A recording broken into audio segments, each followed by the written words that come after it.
Moi et Mola, là, on a des liens qui nous lient. Et c'est familial. C'est pas comme s'il n'y a rien de lui. Moi, il y a mes neveux. Il a eu 2 enfants qui n'ont même pas encore 15 ans. Avec ma cousine directe, la fille du grand frère à mon papa.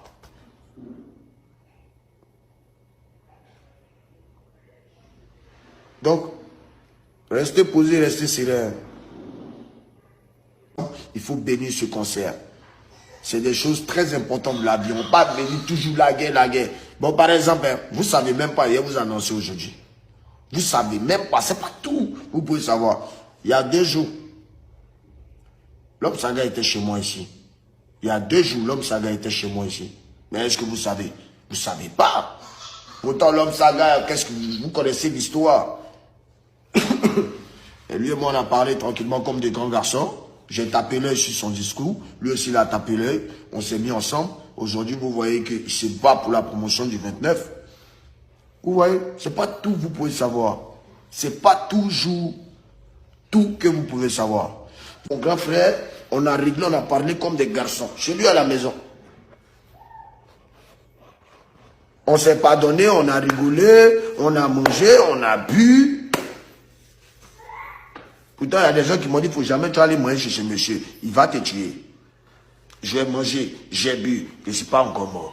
Donc souvent, à un moment de la vie, vous-même vous dites que vous avez un mot, on dit, grandissez, il faut grandir. D'ailleurs, en train de grandir, ça ne vous plaît pas. On nous parle des sorciers. On nous parle des sorciers. Mais qui a déjà vu sorcier? Vous voyez sorcier chaque jour dans ce coupé décalé. Vous voyez sorcier toujours en direct sur Facebook. Mais sorcier, vous dites que sorcier en tant que lui-même, tu l'as déjà vu comme ça, la nuit, pendant qu'il s'en fait ce mouvement. Qui a déjà vu?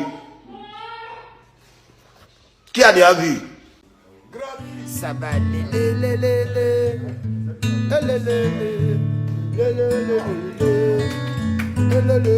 ça va on va garder le coin. Nous les choristes à la base on chante pas beaucoup. Non, c'est pas mon choriste, c'est un vieux mon.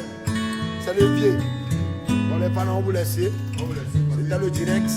On n'a pas rencontré tout l'argent pour voir si les 15 millions qui les ont compris. Non, c'est bon le vieux, le temps est bon toi aussi. On n'est pas gagné qui donne pas d'hier.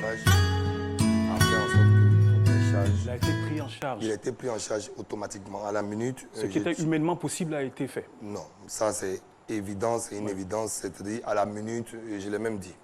Je l'ai même communiqué sur mes réseaux. Il a été pris en charge automatiquement. Mais comme on est en Côte d'Ivoire et qu'on tombait dans un jour férié, effectivement, il y avait besoin de certaines choses.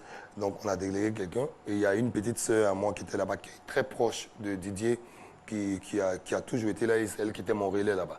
Et donc dès que je l'ai eu, je la connais depuis qu'elle a 13 ans, elle est avec Didier depuis je ne sais plus combien d'années. C'est des frères et sœurs. Oui. Et donc c'était mon relais là-bas. Et donc on apprend la nouvelle. Après je me rends là-bas à 4 h du matin. On a la nouvelle. On sait qu'il est pris en charge. On me dit que c'est très compliqué, c'est très délicat. Après on discute avec les médecins. Les médecins nous disent ce qu'ils lui ont dit. Le pronostic vital est sérieusement engagé. Oui. Et donc je demande qu'il n'y ait pas de diffusion d'infos n'importe comment. Et donc, on en parle avec le premier médecin. Il a dit quand même ceux qui s'occupent des questions cérébrales viendront vous donner plus de détails. Et donc, finalement, je suis en contact. Je demande à ce que les informations soient tues. Effectivement, parce que c'est une icône de notre pays. Et à 8h20, on a l'information décisive qui nous annonce que malgré tout, parce qu'il n'y a pas eu de possibilité de chirurgie. On a été un moment obligé de le mettre en sédation très tôt pour que son corps puisse reprendre. Donc il a fait un arrêt cardiaque à 8h05 et à 8h12, il est décédé. Les médecins ont tout fait pour le réanimer, mais il était dans une situation vraiment délicate. Ce ne sont pas des blessures faciles. Je m'excuse auprès des Ivoiriens, mais il faut qu'on dise la vérité pour que les gens arrêtent de penser qu'il est vivant, il va revenir. Donc ça a été un moment délicat, difficile. Et là, à un moment, on est dans la réalité. Mais le message que je veux porter, nos autorités ont été présentes. Parce que avant de faire les annonces,